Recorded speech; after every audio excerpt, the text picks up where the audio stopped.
You want me to cancel our trip to the Amalfi Coast because of your appointment. That is what my daughter said when I asked if she could drive me to chemotherapy.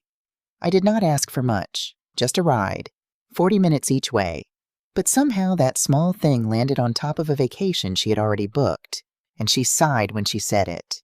She sighed like I had asked her to give up a kidney. It was not the words that cut me. It was the way she said the word appointment. Like I was being dramatic. Like chemotherapy was some little errand, the same as picking up dish soap or getting her nails done. Maybe we can move some things around after we get back, she added. Okay. I swallowed the lump that came up in my throat and I said, sure, honey, do not worry about it. That is what I said out loud. What I did not say was that I did not choose this. I did not choose the cancer. I did not choose the nausea or the aching in my bones or the tiredness that makes me grip the kitchen counter every morning just to stay on my feet. And I sure did not choose to feel like a chore on the calendar of the very person I once carried inside me. I hung up. I sat still for a long while and watched the light move across the floor. It was 11:37 in the morning by the old clock in the hallway. I remember noticing the time. The house was quiet, that sharp kind of quiet that settles in right after you are disappointed. I stood up slow, feeling the stiffness in my knees, and I put the kettle on. I made tea I never drank. I just sat there holding the warm cup looking at nothing. There was a small circle on the calendar on the fridge. Treatment. Room 206. I had drawn that circle myself a week before, back when I still thought I would not be going in alone. My name is Bonnie Hartley. I taught second grade for 31 years in the same brick school on Maple Street. I have wiped noses and tied shoes and taught more children to read than I could ever count. I know how to be patient. I know how to wait. I spent my whole life being the steady one, the one who showed up early and stayed late. So it is a strange thing at 78 years old to find out you cannot get a ride from your own daughter who lives 15 minutes away. That is the part I kept turning over in my head. Lauren does not live in another state. She lives across town. Craig, her husband, lives right there with her. My grandson Caleb is 16 and lives in that same house. They are not far. They are not strangers passing through. They are a short drive down the same roads I used to walk to work. And still the answer was no. I taught in a time before smartboards and computers, when a teacher had a piece of chalk and a room full of faces, and that was the whole world. I knew every one of those faces. I knew which child came to school hungry, and which one had a father who drank, and which one just needed somebody to say good morning to them like they mattered. You learn to read a room of children the way a farmer reads the sky. You learn that a child who acts out is almost always a child who is scared, and that the kindest thing you can do is not to fix them, but to be steady for them. I was steady for a lot of children who did not have steady anywhere else. That was the whole point of me, I used to think. To be the one solid thing on a hard day. Funny, is it not, how the thing you give the world becomes the thing the world stops seeing in you? I was steady for so long that everyone just decided steady was a machine that ran on its own. Nobody checks on the furniture. Nobody asks the wall how it is holding up. And I let them think it because that was easier than admitting I was tired. I want you to understand something about me before I go on. I do not fall apart easy. I raised Lauren by myself after her father passed. He was a good man gone too soon, and he left me a little life insurance and a mountain of quiet. I went back to teaching 2 weeks after the funeral because the rent did not care that I was grieving.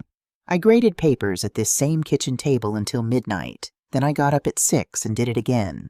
I bought school supplies with my own money for the kids who came in with empty backpacks, because a child who cannot see the board or hold a pencil cannot learn, and I was not going to let that stop them.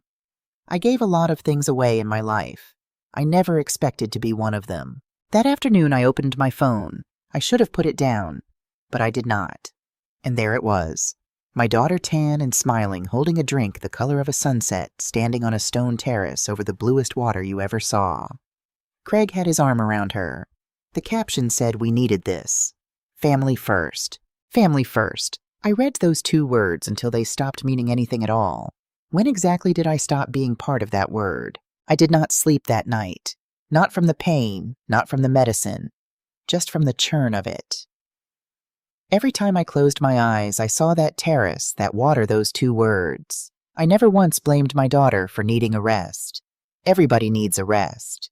What I blamed her for was the pretending. Just tell me the truth. Tell me you did not want to sit in a waiting room that smells like disinfectant. Tell me you did not want to hear the rattle I make when I am too tired to sit up straight. That I could have understood. But do not post pictures about gratitude and family, and then leave your own mother to find her own way to a cancer ward. The next morning I called the clinic myself and asked what they had for transportation. They had a shuttle, a van twice a day. Sometimes you waited in the cold, the woman said, and the driver did not always walk you to the door, but it was something. Will you be coming alone? She asked. I paused. Then I said yes, I will manage. She hesitated. You sure you do not want someone with you for the first one? She said. It helps. I smiled into the phone, even though she could not see it. No, dear, I said. I have been alone before. I did not tell her that I delivered Lauren by myself in a county hospital during an ice storm because her father was stuck on the highway and did not make it in time. I did not tell her that I raised that girl on a teacher's paycheck sewing her Halloween costumes by hand and skipping my own lunch, so hers was packed. I did not tell her that I once went a whole winter with the heat turned low so I could pay for her braces. I did not say any of it. I just confirmed the appointment and I thanked the woman kindly. Because that is what you do when you are an old woman. You keep the story to yourself. You let everyone believe you are fine. The shuttle came at 8:05. A beat-up white van with a young driver who did not look much older than Caleb. He glanced at my name on his clipboard and nodded toward the back. The step up was high. I gripped the handle with both hands and pulled myself in, trying not to let my face show how much it hurt. He did not offer a hand. I did not expect one. There were 3 others already inside, an old man with skin the color of candle wax, a woman knitting something blue without even looking down at it, and a young girl staring at her phone like it was breathing for her. Nobody spoke. What was there to say? We all had our bags and our silence and the weight of a thing we were not supposed to complain about anymore. The ride took 47 minutes. I know because I counted every turn. When we got there, the driver did not look back. I climbed down slow, one hand on the door, and I walked myself toward the entrance. Room 206 smelled like bleach and peppermint, too clean and too sweet at the same time. A nurse in bright scrubs met me at the door. Her name tag said Rosa. First time she asked gentle as anything. I nodded. She led me to a big, soft chair and tucked a warm blanket around my legs like I was one of my own students. I hated how good it felt. I hated how kind she was. It made everything inside me pull tight because kindness was the one thing I could not stand right then. It was too close to what I had been missing. I looked around that room while she got things ready. There were maybe a dozen of us in those big chairs, all hooked up to our bags of medicine, all pretending to read magazines we were not reading. An old fellow across from me had his wife beside him, and she was holding his hand and doing a crossword, and every few minutes she would ask him a clue just to keep him talking. A younger woman had her sister there. I could tell they were sisters by the way they bickered. Everyone had somebody. Everyone but me and one other woman down at the end, and the 2 of us caught each other's eye once and gave each other a little nod. The nod that says yes. Me too alone. We will not talk about it. She got the needle in and adjusted the drip and told me to rest, that they would keep an eye on me. I closed my eyes and listened. The soft beep of the machines. A cough. A page turning. Somebody breathing slow 2 chairs over. Nobody cried. Nobody ever does. There is an etiquette to suffering. You do it quiet so you do not make anyone else uncomfortable. 2 hours later I was done. I stood up too fast and had to grab the arm of the chair to keep from going down. Rosa came hurrying over. Easy now, Mrs. Hartley, she said. Sit a second. I am fine, I told her sharper than I meant to. Just dizzy. She did not argue. She sat down next to me and handed me a cup of water. Is someone picking you up? She asked. No, I said, and I looked away. I will wait for the shuttle. She was quiet a moment. Then she said, Okay, we will make sure you are steady before you go. More kindness. Any more of it and I was going to break right there in that chair. I waited in the front room sipping the water, watching the parking lot through the glass. Cars pulling in and out. A husband holding his wife's purse while she fixed her scarf. A grown son helping his mother down off the curb. And me. Alone. A paper cup slowly crumpling in my hand. When the shuttle finally came, the driver was bored and quiet. You Hartley, he said. Yes. He opened the door and did not say another word until he dropped me off. At home, I kicked off my shoes and sat down at the kitchen table and looked at the backsplash I tiled myself 20 years ago. The grout lines are not perfect, but they held. So did I. For a long time. I checked my phone. Nothing. Not from Lauren, not from Craig. I did not need flowers. I did not need a fuss. But a how did it go, Mom would not have killed anybody. I scrolled, and that is when I saw the new pictures. This time they were on a boat. Lauren in a long dress with the wind in her hair. Craig with a glass of wine. My Caleb sitting off to the side, not smiling much, looking out at the water like he would rather be somewhere else. The caption said, "Living our best life." So grateful. I stared at that word. Grateful. And something in me that had been quiet for years stood up. I had made excuses for that girl for decades. She is busy, I would say. She is tired. She means well. But there is a line, and that afternoon I finally saw where mine was. Not in anger, not yet, in something clearer than anger. That night I got the old photo box down from the top shelf of the hall closet. Not the albums. The albums were for company, all neat and arranged. The box was for me. Loose and honest, full of bent corners and coffee rings and the truth. I sat at the kitchen table with a blanket around my shoulders and I spread the pictures out. Here was one of me holding Lauren wrapped in a hospital blanket. I was 25 and scared to death. Her father had made it in an hour-late snow all over his coat, apologizing. Here was our first little apartment, the one with the radiator that hissed like a snake. Lauren was 4, sitting up on the counter, dipping a spoon into a bowl. We were making pancakes for supper, not because it was fun, but because flour and eggs were what we had that week. Here was her high school graduation. I was standing next to her in a dress I hemmed myself, and she was gripping my arm tight when they called her name. There were so many pictures with only one grown-up in them. Me. Lauren was in the photos. She was just never behind the camera. I did this alone. Not perfect. Lord knows I was impatient and stubborn and too tired some nights to really listen. But I showed up, every single time, and now I could not even get a ride to Chemo. Not because they were working, not because of some emergency, but because they were on a boat in Italy tagging themselves with the word grateful. I put the pictures back in the box with hands that were shaking. Not from sadness, from something older than sadness. The cold, quiet kind of anger, the kind that does not shout, the kind that just makes everything clear. I made a sandwich I did not finish. I took 2 of my pills. I went to bed and lay there in the dark, listening to the house settle around me, the same house I had kept together through every storm for 40 years.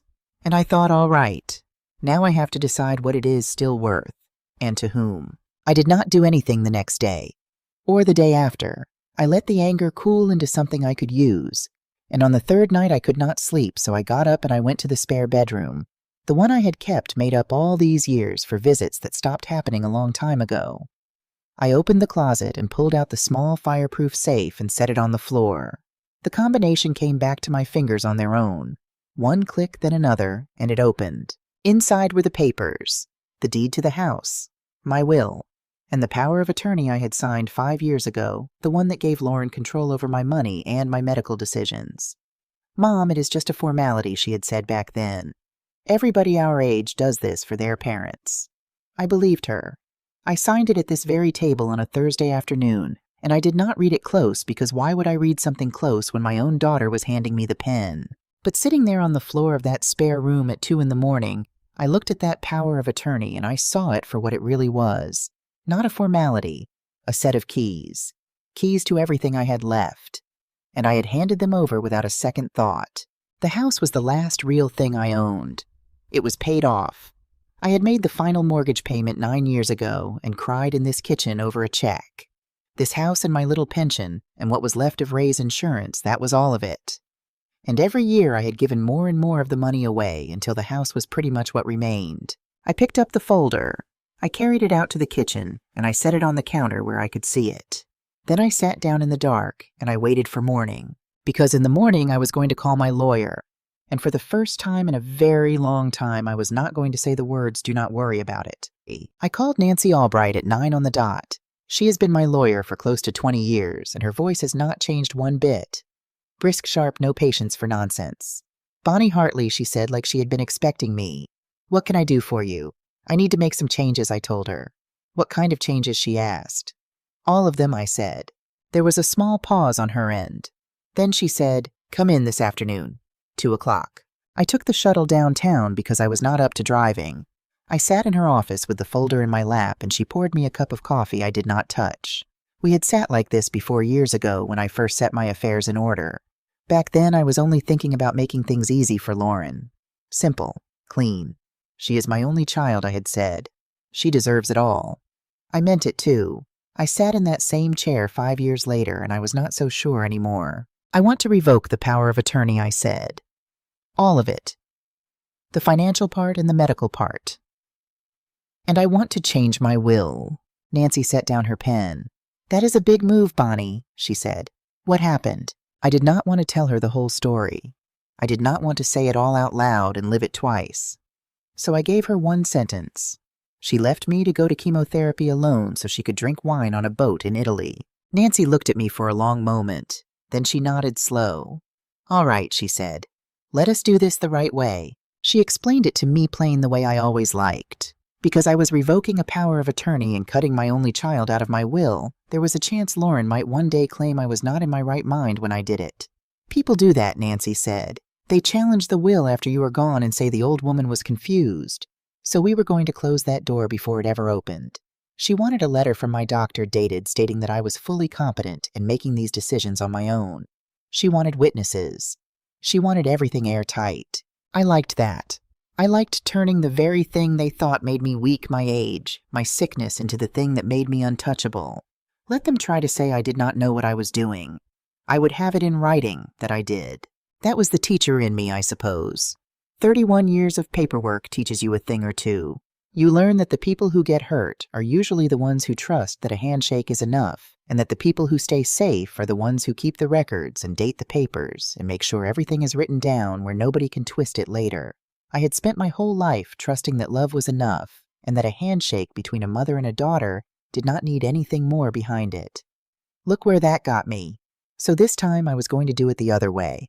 This time I was going to be the woman with the file folder and the doctor's letter and every signature in its place. I was going to make myself a fortress. And it felt good. Lord help me, it felt good to build a wall for once instead of a bridge. Then Nancy did something I did not expect.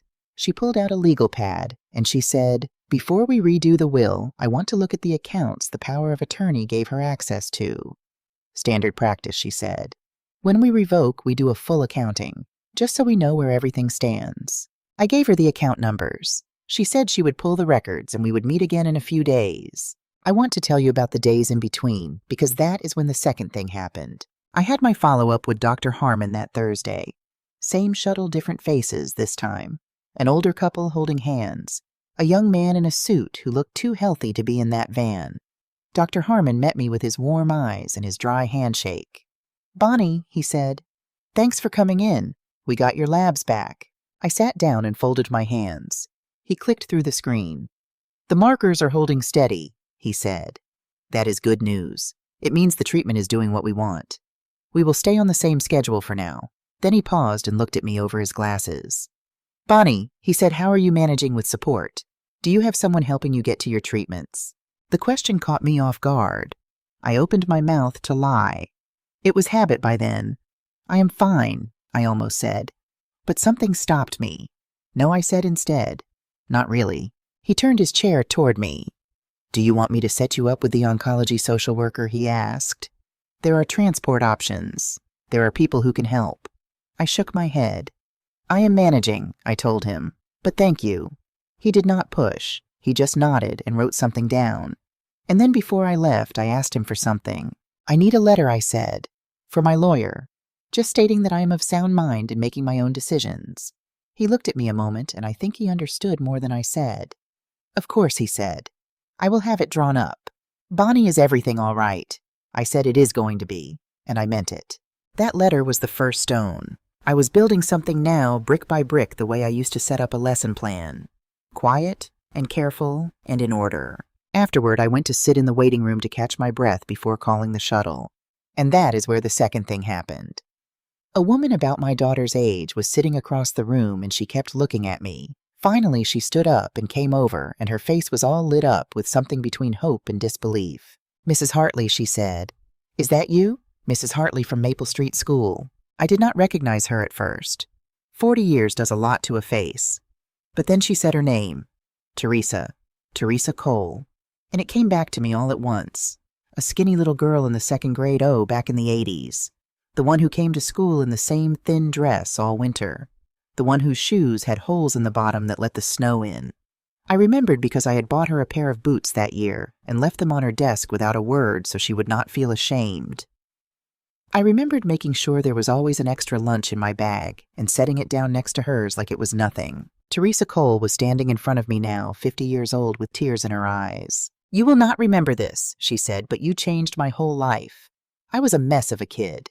Nobody at home, and you were the first grown-up who ever looked at me like I mattered. I remember the boots. I remember the lunches. I knew it was you. I never forgot. I did not know what to say. I taught for 31 years. You do not always know what sticks. You do the small kind things, and you send them out into the world, and you never hear back."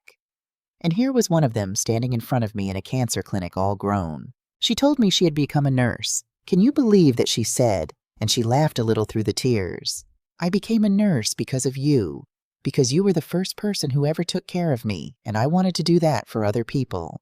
She had worked the pediatric floor at the county hospital for 22 years. All those years I had been retired and alone in my house thinking my working life was done and gone, and it had been out there the whole time walking around in the shape of a grown woman putting bandages on children. You never know. You truly never know what you set in motion. I remembered more about her the longer we talked. I remembered the parent-teacher night nobody came to for her and how I stayed late and just sat with her and let her show me her drawings so she would not have to sit in an empty room. I remembered the Christmas I slipped a wrapped present into her cubby with no name on it. I had forgotten I even did those things. That is the strange part. The person who did them forgets, but the person they were done for never does. "What are you doing here?" I asked her, and my voice was not steady. "My mother," she said. "She is upstairs. Ovarian. She is doing all right, but the treatments wear her out, so I drive her every week." She looked at me. "And you? Are you a patient?" "Second round today," I said. She nodded slow. "You here by yourself?" she asked. I did not answer, and that was answer enough. Her face changed. "Where is your family?" she said. "Not unkind, just plain." I looked away. "It is complicated," I said. Teresa sat down next to me. She did not press. She just sat with me the way you sit with somebody at a funeral. Then she said, "I am here every Thursday for my mother anyway. Your treatment days, when are they?" I opened my mouth to tell her I was fine. I was managing all the words I had been saying to everybody. But I was so tired of those words.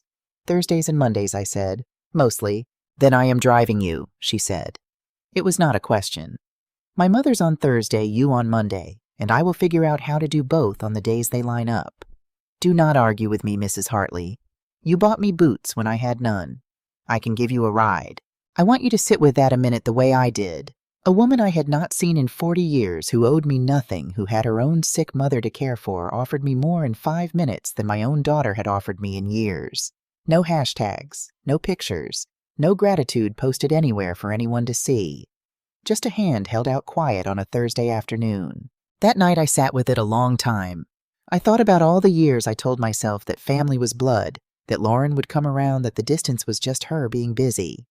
And here was proof sitting plain in front of me that the people who show up are not always the ones you are related to. Sometimes they are the little girl you gave your lunch to in 1983. It was not everything, but it reminded me what showing up actually looks like, and it made everything my daughter had not done look even worse in the light. A few days later, Nancy called me back to her office. Her voice was different on the phone. "Careful. Bonnie," she said, "I have the account records. I think you should come in and look at these with me." I went in the next morning. She had papers spread across her desk and a look on her face I did not like. "Bonnie," she said, "sit down. I want to walk you through something." She had pulled the statements from the accounts the power of attorney gave Lauren access to, and there in black and white were transfers. Not one, not two, a whole string of them going back almost 2 years. Money moved out of my accounts into accounts that were not mine. Some of it small, some of it not small at all. And the biggest one, Nancy tapped it with her pen, was dated 3 weeks before the trip to Italy. She used the power of attorney, Nancy said. Legally, technically, she had the access. You gave it to her, but a power of attorney comes with a duty. She is only allowed to use that access for your benefit, your care, your bills, not for her own vacations, not for herself. And Bonnie, this money did not go to your care. It went to her. I sat very still. I had known Lauren was careless with me. I had known she was distant, forgetful, too busy for her own mother. What I had not known, what I had never once imagined, was that she had been quietly reaching into my accounts and taking. That the trip that left me alone in that waiting room had been paid for in part with money she had lifted right out from under me. Nancy walked me through it line by line, patient as anything, because she could see I was having trouble taking it in. Here, she said, this one and this one. She showed me the dates. She showed me how the transfers had started small, almost 2 years back, a few $100s here and there, the kind of thing you might not notice, and then how they had gotten bigger over time, the way these things do. Once a person learns that nobody is watching and nobody is going to say a word. The last one, the big one before the trip, was not a few $100s. It was the kind of number that made my stomach turn. I thought about all the times over those 2 years that Lauren had told me money was tight for her and Craig. All the times I had felt bad for her, worried for her, offered to help. And the whole time she had a key to my accounts and was using it. I had been feeling sorry for the very person who was robbing me. That was the part that sat like a stone. Not just the money.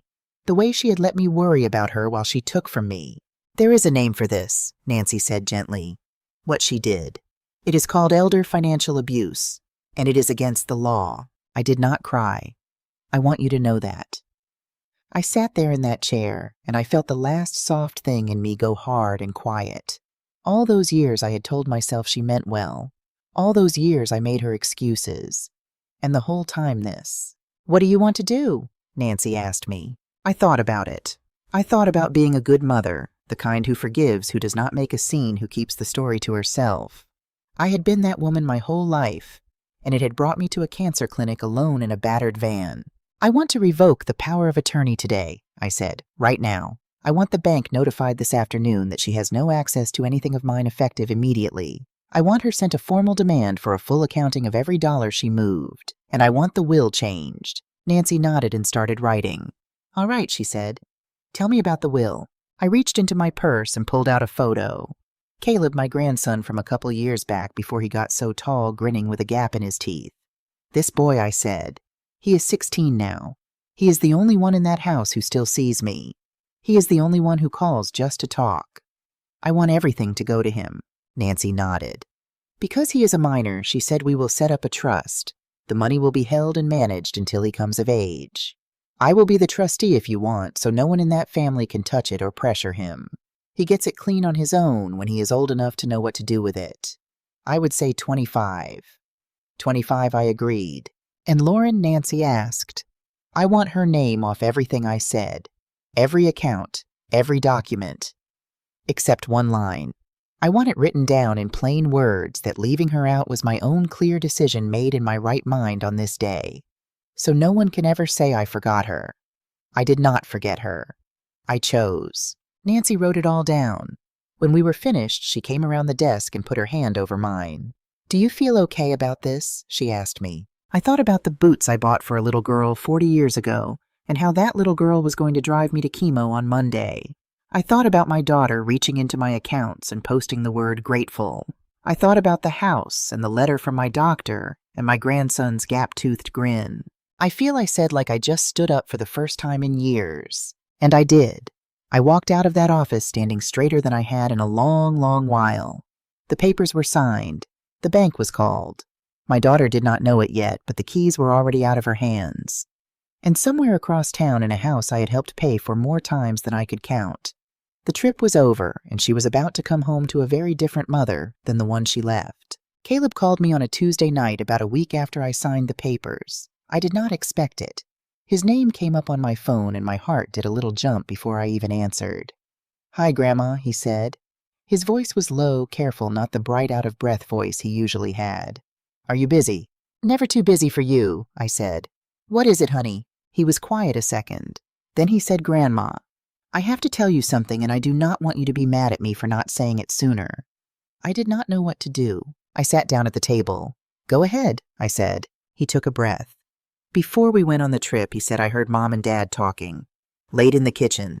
They did not know I was on the stairs. And Grandma, they were talking about you, about your house. He stopped. "It is okay," I said. "Tell me." "Dad said something about the power of attorney," Caleb said. "He said now that you were sick, they could use it to sell your house while they still could. And Mom said something about a place. A cheaper place. A home. Like one of those places you put old people. She said it would be easier, and then the house money would stay in the family instead of going to doctors. And Grandma, they were not sad about it. They were figuring it out. Like it was a math problem." I held the phone and I looked out my kitchen window at the dark backyard, and I was not even surprised. That is the thing that struck me. I was not surprised? Some part of me had already known. I did not say anything for a moment, and Caleb said, "Grandma, are you there?" "I am here," I said. And then he said the thing that broke my heart clean in half. "I kept thinking I should warn you," he said, "but I did not know how. And then you got sick, and they went to Italy and left you, and I felt so bad because I could not do anything. I am 16. I do not have a car. I could not even drive you." "Caleb," I said, "listen to me. You did not do anything wrong. You are the only one who ever did anything right." I told him then, gentle as I could, that I already knew about the accounts. That my lawyer had found the money his mother took. That I had already taken the power of attorney back, already changed everything, already made sure the house could not be touched. He got quiet, and then he said, "So they cannot do it. The thing they planned." "No," I said. "They cannot. You do not have to carry that anymore. I took care of it." He let out a breath like he had been holding it for weeks. Then he said, "Can I come see you? Just me. I could ride my bike over on Saturday." And I said yes before he even finished the sentence. He came Saturday morning. I heard the bike tires on the gravel, and I opened the door, and there he was, taller than the last time, a little sunburn on his nose, and in his hands he was holding something wrapped in a dish towel. He came in and set it on the table and unwrapped it, and I put my hand over my mouth. It was the bell. The little brass bell from my classroom. The one I rang for 31 years to call the children in from recess. I had left it behind when I retired, thought it belonged to the school. Caleb grinned. "I went by Maple Street," he said. "I told the office it was yours, that you rang it for like 1,000,000 kids. The lady there remembered you. She said take it. She said it was always yours." I held that bell in both hands, and I rang it once soft, right there in my kitchen. And I want to tell you of all the money and all the papers and all the accounts, that little brass bell was worth more to me than any of it, because my grandson thought of me. He rode his bike across town to bring me a piece of who I used to be. That is what family is. It is not the word posted under a photograph. It is a boy on a bicycle with a bell wrapped in a dish towel. He asked me about it that day. He wanted to know how it worked back when I taught. So I told him. I told him how I would stand on the back step of the school at the end of recess and ring it, and how a whole field full of running, shouting children would stop and turn and come toward the sound. I told him some of them ran and some of them dragged their feet, but they all came because they knew the bell meant it was time to come in where it was warm. That is all a teacher really is, I told him. Somebody standing at the door ringing a bell telling the children it is safe to come in now. Caleb looked at me a long moment after I said that, and then he said real quiet, "You were still doing that. For me. This whole time." And I had to turn around and busy myself with the kettle so he would not see my face. We sat and ate pancakes after that, and he told me about school, and about a teacher he liked who had been a reporter before, and about a girl who kept borrowing his notes and never gave them back. Ordinary things. Wonderful ordinary things. I let his voice wash over me like warm rain, the way I used to do with my students when they were reading aloud and stumbling over the hard words, and did not need me to correct them just to listen. I had put the house up for sale by then. Nancy helped me do it right. I did not need a house that big anymore with all its empty rooms and all its echoes. I found a realtor named Frank, a soft-spoken man who had helped me refinance years back, and he walked through the rooms with me like they were old friends. "Are you sure?" he asked me in the backyard, the yard I had mowed every Sunday even when my knees ached. "I am sure," I said. "I need something simpler, something that does not echo so loud." It took time the way these things really do. Frank listed it, and we had showings and offers came in, and there were inspections and papers, and a closing date set out a good 6 weeks. That is how it works. It is not a thing you do in an afternoon. All through those weeks, Teresa drove me to my treatments Monday after Monday, and we got to be real friends. She would wait in the clinic, and we would talk about her mother, and about the old days at Maple Street, and about her kids. She never once made me feel like a burden. Not once. I picked the buyers myself. A young family with 2 little girls and a dog. They wrote me a letter, said they loved how the afternoon light came through the front porch, said it felt like a house with stories in it. They were right. When I signed the papers, I did not cry. Not when I handed Frank the keys. Not when I walked through the empty kitchen one last time. Not even when I stood in the driveway and looked back at the front window where Lauren used to tape her drawings when she was small. Just breath deep and steady. The money went into a new account, quiet, separate, tied to the trust for Caleb.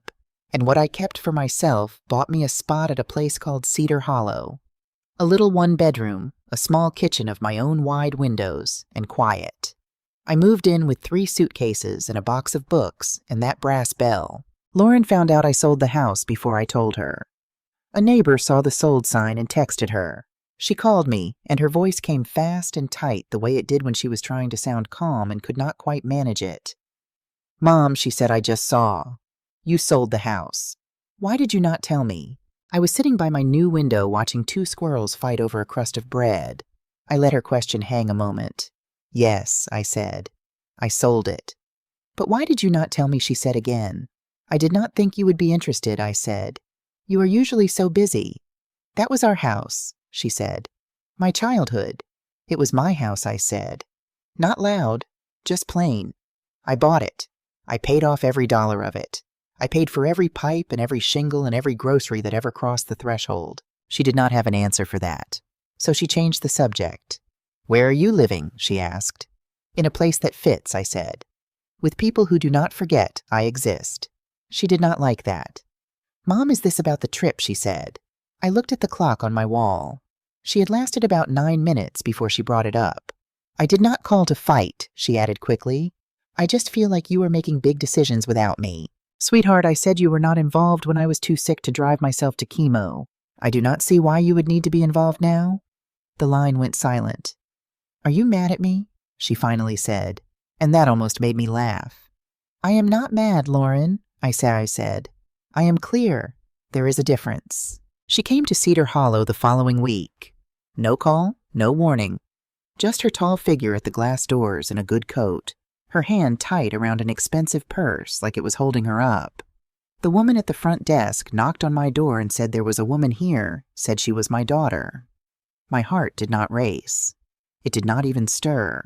"Let her in," I said.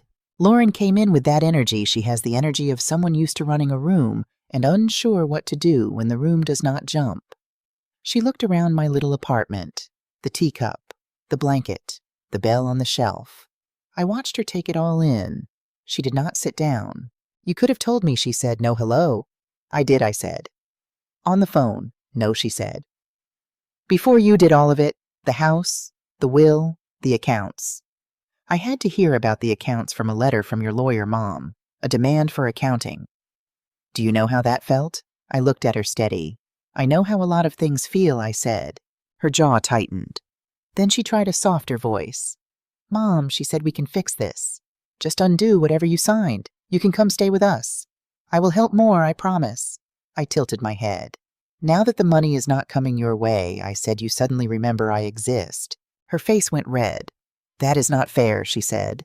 "It is accurate," I said. And then because I was done holding it, I said the rest. "I know about the money, Lauren. I know you used the power of attorney to move it out of my accounts over and over for almost 2 years. I know the biggest one paid for that trip. The trip you took while I sat alone under a needle. And I know what you and Craig said in the kitchen the night before you left. About selling my house out from under me and putting me somewhere cheap so the money would stay in the family." She went pale. Her mouth opened and closed. How she started. "Caleb," she said, and there was something ugly starting in her face, and I stopped it cold. "Do not," I said. "Do not you dare be angry at that boy. He is the only one in your house with a heart. He tried to warn me because he loves me. Something you might try someday." She sat back like I had pushed her, and for a second I saw the little girl in her, the 4-year-old on the counter with batter on her chin, the teenager gripping my arm at graduation. I saw all the years I had poured into her, and I felt the old pull to soften, to reach across the table to say, "Never mind, it is all right. Do not worry about it." That pull had run my whole life. It was the strongest thing in me. And I sat there, and I felt it, and I did not move, because I finally understood what that softness had cost me. Every time I had said, "Do not worry about it," I had taught her that she did not have to. I had trained her over 40 years, one gentle excuse at a time, to believe that I would always be there and would never ask for anything back. I had made myself so easy to take for granted that taking me for granted was the only thing she knew how to do. That was not all her fault. Some of it was mine for never once teaching her there was a bottom to the well. Well, she had found the bottom now. She sat down then. She had to. And the whole story came out of her in pieces the way the truth does when it has been held too long. She and Craig were in debt. Deep. His business had gone bad and they had borrowed against everything and they were drowning. And my house, my paid-off house, and whatever I left behind, that had been the plan all along. The thing that was going to save them. Family First had never once been about me. It had been about what I was worth to them dead or too sick to notice. I did not shout. I want you to know that. I had shouted plenty in my life at bad report cards and broken curfews, but not this time. This time I just talked quiet and even, and I laid it all out. Everything I had given, every check, every bill, every year I skipped things I wanted so she could have things she needed. And every time she had left me waiting by a phone or a window or in a clinic, I laid it down like cards on a table. "So that is it," she said finally, and her voice was small. "You are cutting me off. You are punishing me." "No," I said. "I am releasing myself." From what she whispered. "From being someone's backup plan," I said. "From being the invisible woman behind every check you cashed and every ride you never offered. From telling myself for 40 years that love meant staying quiet no matter how little came back." Her lips parted. She looked younger all of a sudden. Lost. "I did not think you would really walk away," she said. "I did not think you would ever make me want to," I said. I stood and I opened the door. "Caleb will always be welcome here," I said. "Always. As for you, you are going to have to figure out how to be part of somebody's life without owning it. I do not know if you can. I hope you can. But I am not going to wait around to find out anymore." She stood there frozen a moment. Then she picked up her purse and stepped into the hall. "I will call you," she said. I did not answer. I just closed the door soft. And for the first time in my whole life, closing a door on my family did not feel like losing something. It felt like opening one to myself. That night I sat by my window with a cup of tea, the real one I keep now, and I rang that little brass bell once just to hear it. And I thought about all the children I called in with that bell over 31 years. All the ones like Teresa who I never knew I reached until she reached back 40 years later in a waiting room. You never do know what sticks. You just do the small kind things and send them out and hope. I healed slow. The treatments went on and some days were hard and Teresa drove me through most of them. Caleb came on Saturdays and we made pancakes the way I used to make them for his mother when she was 4, back when it was all we had. He was good at cracking the eggs and terrible at the flipping, and we laughed about it every time. He made the debate team that spring. He talked about studying history someday. I listened, really listened the way nobody listens to you when you are 16 and just starting to figure out who you are. Lauren called twice more that year. Short calls. I was polite. I did not go back. Some endings do not need a fight. Sometimes the clearest ending is a quiet one. That was the end of the hardest part. Not the sickness. The sickness went on. But the part where I had to decide whether I was worth standing up for that part was over, and I had answered it. I had answered it in a lawyer's office, and a doctor's letter, and a signature on a will, and I had answered it again standing in my own doorway, watching my daughter walk away. The answer was yes. After 78 years, the answer was finally yes. What came after was quieter, and in some ways it was the best of it, and I will tell you about that part now. The seasons turned the way they do whether you are watching or not. I had come to Cedar Hollow at the tail end of summer with 3 suitcases and a box of books and a brass bell. By the time the leaves started going gold outside my window, it did not feel like a place I was staying anymore. It felt like a place I lived. I want to tell you about the days because the days are what a life is really made of. Nobody talks about that. They talk about the big moments, the weddings and the funerals and the fights. But a life is mostly mornings. And my mornings at Cedar Hollow were the best I had known in years. I would wake before the light most days. Not from pain and not from worry, the 2 things that used to pull me out of sleep at home. Just awake. I would put the kettle on and I would sit by the window in the soft chair and watch the color come up over the trees. I never knew how peaceful 6 in the morning could be when no one in the world was waiting on you for anything. When there was no phone to check for a message that never came. When the only thing on the list was to drink your tea while it was hot. I unpacked slow over the first couple of weeks. I did not hang much on the walls. After a lifetime of a house crammed full of other people's leavings, I liked the clean space, the stillness of it. I set out the bell on a shelf where I could see it. I put a photo of Caleb by the window.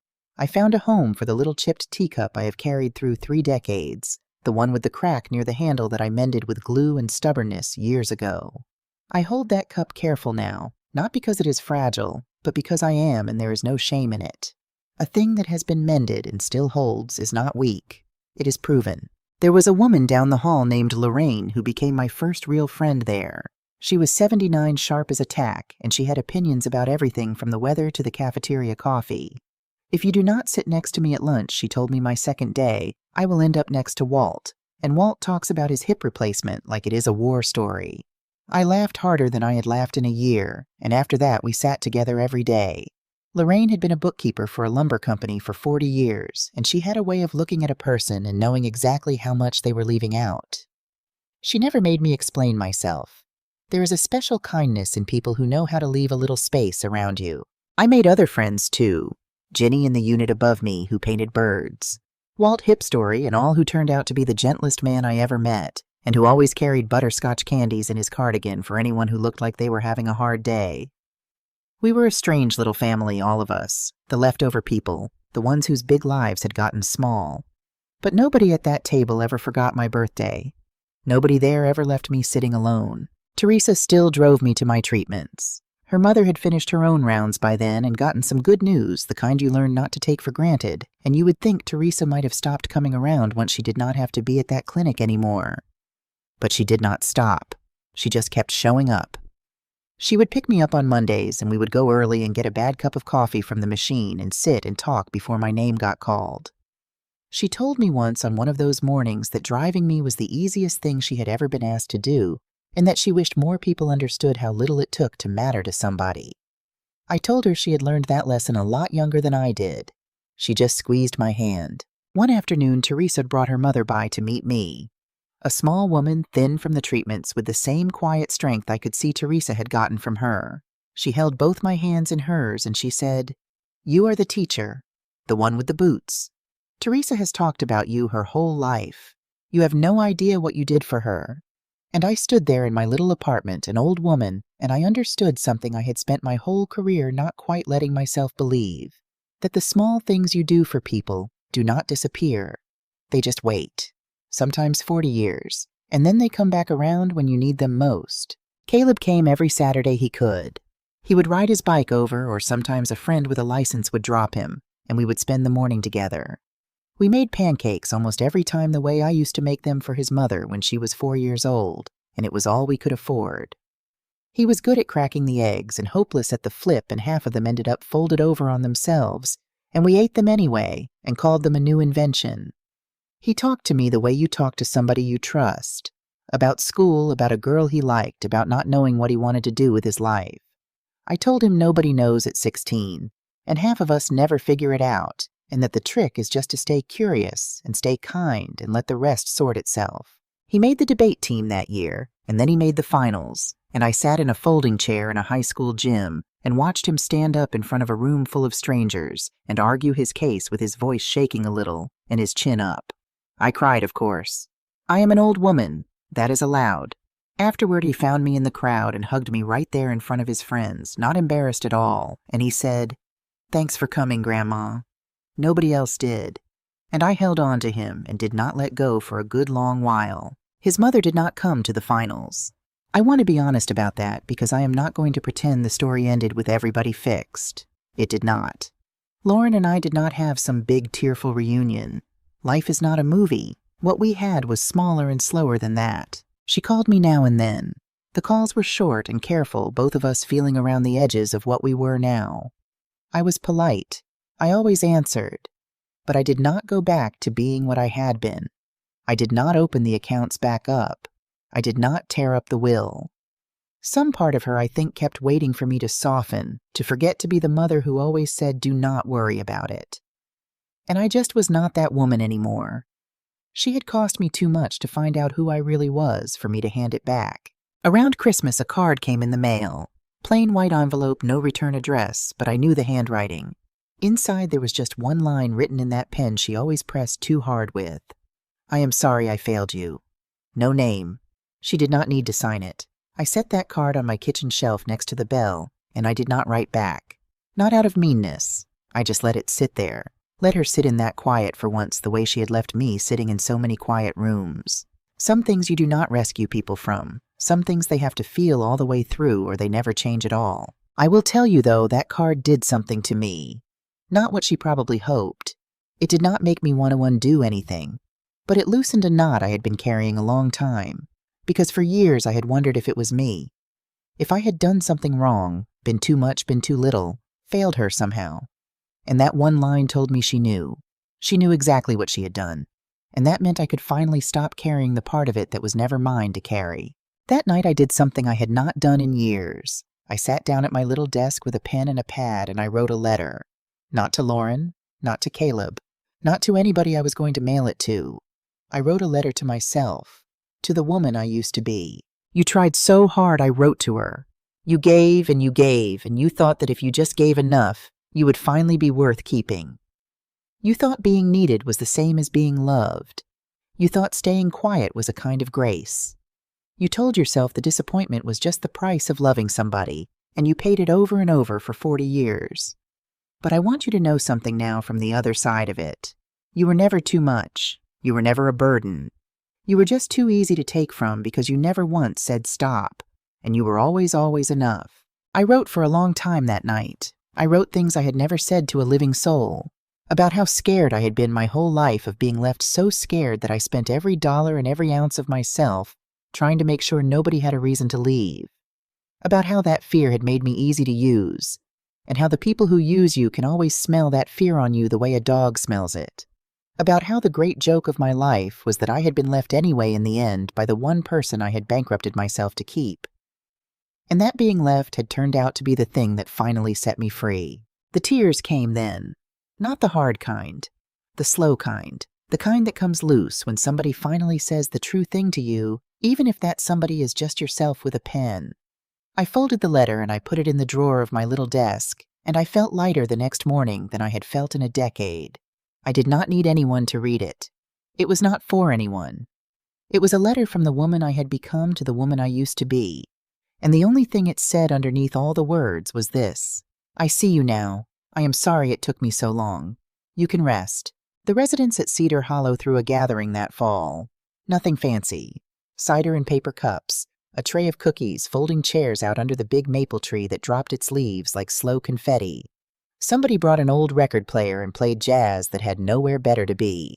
I wore my navy cardigan, the one with the little mended patch near the wrist, and I did not need to impress a soul.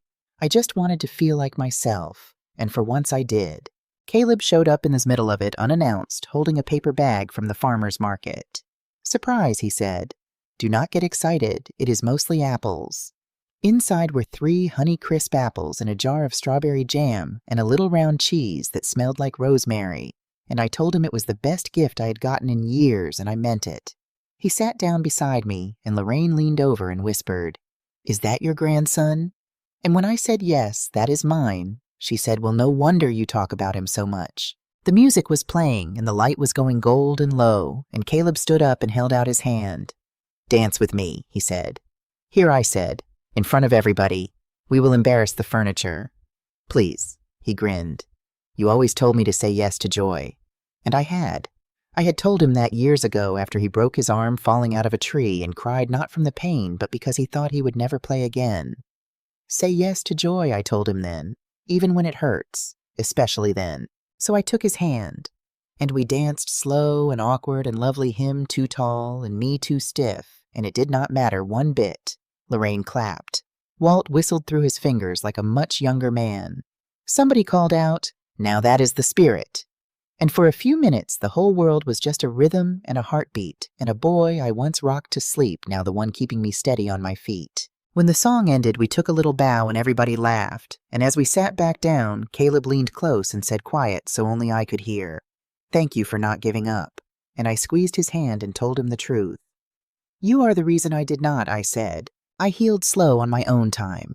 The treatments went on into the winter, and some days were harder than I will put into words here, but I was never alone for them. Teresa on Mondays, Caleb on Saturdays, Lorraine across the lunch table, Walt with his butterscotch. A whole life small and warm, and mine built out of people who chose to show up. Not one of them owed me a thing. That is what I finally understood sitting by my window that winter. The people who love you are not the ones who are supposed to. They are the ones who just do. The manager asked me that spring if I would help the new residents get settled, show them around since I had made my little corner feel so much like a home. I said yes. Not because I was all better. I was not, and I will not lie to you and say the cancer packed up and left. It did not. But I was healing where it counted in the place inside a person that decides whether they are worth their own kindness. And I had decided. Finally, after 78 years, I had decided that I was. Some evenings now I take the brass bell down off the shelf and I ring it once just to hear it, and I think about all the children I called in from the cold with that sound over 31 years. Teresa was one of them. So were 1,000 others I will never hear from out there, living lives I helped set going without ever knowing it. You do the small kind things and you send them out into the world, and you do not get to know which ones took root. You just have to trust that some of them did. So here is what I want to say to you if you have listened this far. If any part of my story felt like your own, if you have waited by phones that did not ring, and windows that stayed empty, and doors that never opened for you, I want you to hear an old woman tell you this plain. You are not just the sum of what you have given away. You are what you choose right now today with whatever you have left. It is not too late. It is never too late to stop paying a price nobody should have asked of you. Pour yourself the tea. Sit down by your own window. Say no to the ones who only remember you when they need something. Say yes to the ones who show up in the cold. And if there is a bell somewhere that used to be yours, a sound that used to mean you mattered, go find it. Ring it. You are still here. And you are still after everything worth calling home.